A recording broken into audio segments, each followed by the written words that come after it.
கடைசியாக நான்காவது உறவு படைப்போடு உறவு.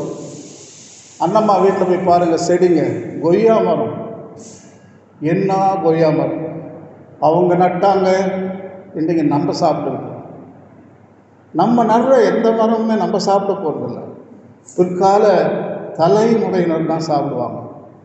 ஆனால் அக்கௌண்ட்டில் உனக்கு தான் விழுந்துக்கிட்டு இருக்கோம்.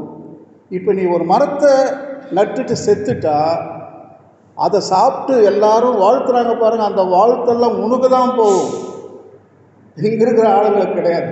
அந்த அக்கௌண்ட்டில் தான் போய் விழும்.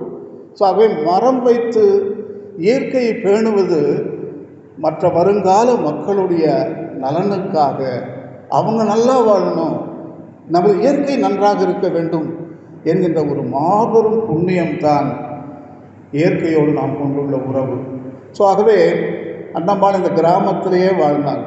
அவங்க சிட்டியில் வாழ்ந்துருக்கலாம். பாருங்கள், இயற்கையோடு அவங்களுக்கு எவ்வளவு ஆசைன்னா, கனடாவில் வாழ்ந்துருக்கலாம், பையனோட தம்பி தாமஸ் அண்ணன், ராணி அக்கா, அவங்க வீட்டில் போய் சென்னையில் வாழ்ந்துருக்கலாம், ஓஹோன்று வாழ்ந்துருக்கலாம், ராஜ மரியாதை. அக்ஸி வீட்டில், ஃபெலிக்ஸ் வீட்லேயும் அருமையாக வாழ்ந்துருக்கலாம். அவங்க பேத்தி அவ்வளோ ஆசை.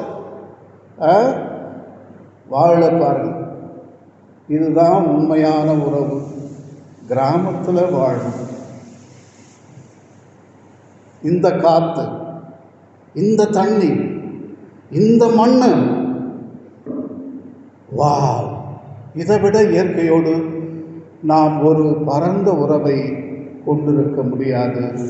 இந்த 4 உறவுகளையும் எவ்வளவு அழகா இதை சொல்லத்தான் வந்தாங்க இயேசுநாதரும், புத்தரும், மகாவீரரும், பகவத்கீதையும், பைபிளும், குரானும், அவஸ்தாவும் எல்லாமே இந்த 4 உறவுகளை பற்றி மக்களுக்கு எடுத்து சொல்லத்தான் புத்தகங்களும் வந்தன, மத தலைவர்களும் வந்தாங்க, இயேசுநாதரும் வந்தார் இந்த 4 பற்றி சொல்கிறதுக்கு தான். அவ்வளோதான். அந்த 4 நீங்கள் செய்தால் எப்பவுமே சிறப்பு கட்டத்தில் அவை இருக்க வேண்டும், சொதப்பக்கூடாது. கட்டாயம் நீங்கள் புனிதை தான்.